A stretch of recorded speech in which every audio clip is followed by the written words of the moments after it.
মাঠের সঙ্গে নেইমার জুনিয়রের সম্পর্কটা সবসময় তিক্ত।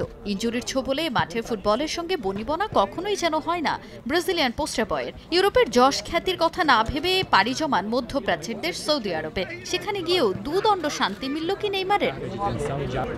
2022 কাতার বিশ্বকাপের পরই ধারণা করা হচ্ছিল আগামী ওয়ার্ল্ড কাপে আর খেলবেন না নেইমার।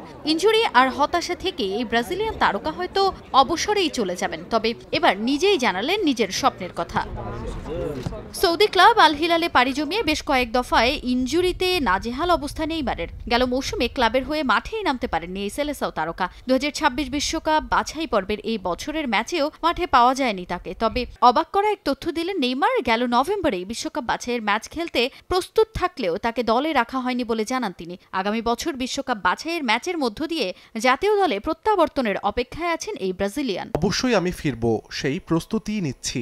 আমাকে গেল নভেম্বরে বাছাইয়ের ম্যাচে ডাকতে পারত, কিন্তু কোচের সঙ্গে কথা বলার পর বুঝেছি তিনি না ডাকার সিদ্ধান্ত নিয়েছেন।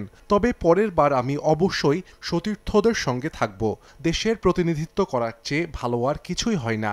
আশা করি দল আরও উন্নতি করবে। অবশ্যই বিশ্বকাপে খেলা সব খেলোয়াড়েরই লক্ষ্য।